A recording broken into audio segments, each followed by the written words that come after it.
মধ্যপ্রাচ্য যেন সংঘর্ষের কেন্দ্রবিন্দুতে পরিণত হয়েছে। একদিকে ইরান, লেবানন, ইয়েমেনে হামলা, অন্যদিকে গাজায় এখনও ইসরায়েলি আগ্রাসন চলমান। একে তো গাজায় ত্রাণ সহায়তা প্রবেশ বন্ধ করে দিয়েছে নেতানিয়াহু সরকার, এরপর ত্রাণ সাহায্য নিতে লাইনে থাকা গাজাবাসীদের ওপর চালিয়েছে হামলা। শুধু গত এক মাসেই সহায়তা সংগ্রহ করতে গিয়ে ইসরায়েলি বাহিনীর গুলিতে প্রাণ হারিয়েছেন 549 জন ফিলিস্তিনি। শুধু গত 24 ঘন্টায় গাজায় ইসরায়েলি হামলায় নিহত হয়েছেন অন্তত 72 জন। এর মধ্যে অনেকেই ছিলেন যারা ক্ষুধা তৃষ্ণা ভুলে সাহায্যের আশায় গিয়েছিলেন ত্রাণ বিতরণ কেন্দ্রে। খবর আল জাজিরার।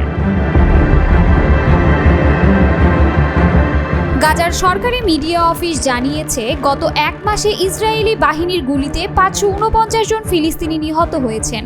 ত্রাণ সহায়তা পাওয়ার আশায় লাইনে দাঁড়িয়ে থাকার সময় তাদের উপর বর্বর গুলি চালায় ইসরায়েলি বাহিনী।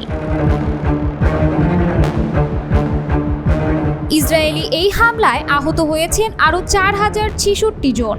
এই সহায়তা বিতরণ কেন্দ্রগুলো পরিচালিত হচ্ছিল গাজা হিউম্যানিটেরিয়ান ফাউন্ডেশন অর্থাৎ GHF এর মাধ্যমে। GHF হলো যুক্তরাষ্ট্র ও ইসরায়েলের সমর্থনে পরিচালিত ত্রাণ সহায়তাকারী সংগঠন, যারা গাজাবাসীর জন্য ত্রাণ সহায়তা করছিল। এই মৃত্যু শুধু সংখ্যার খেলা নয়, এরা সবাই ছিলেন যুদ্ধ বিধ্বস্ত, না খেয়ে থাকা সাধারণ মানুষ, যারা বেঁচে থাকার জন্য এক থালা খাবার বা এক বোতল পানির আশায় জীবন হাতে নিয়ে বেরিয়েছিলেন। আজ ভোর থেকে গাজা জুড়ে ইসরায়েলি হামলায় আবারও নিহত হয়েছেন 36 জন ফিলিস্তিনি। কুয়েত ফিল্ড হাসপাতালের সূত্র বলছে, রাফার উত্তরে একটি সহায়তা পয়েন্টের পাশে গুলি করে হত্যা করা হয়েছে 6 জনকে। অন্যদিকে গাজা শহরের তুফাহ পাড়ায় ড্রোন হামলায় নিহত হয়েছেন 10 জন, যাদের মধ্যে একজন সাংবাদিকও ছিলেন।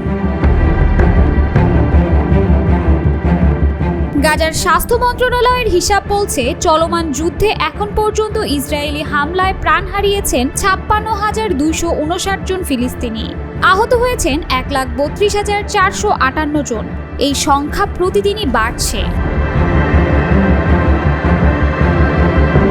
অন্যদিকে ইসরায়েল বলছে, 7 অক্টোবর হামলায় তাদের 1139 জন নাগরিক নিহত হয়েছে এবং 200 জনেরও বেশি এখনও বন্দী রয়েছে।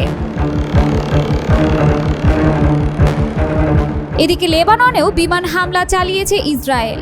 দক্ষিণ লেবাননের নাবাতিয়েতে ইসরায়েলি বিমান হামলায় নিহত হয়েছেন 1 জন নারী, আহত হয়েছেন 20 জন।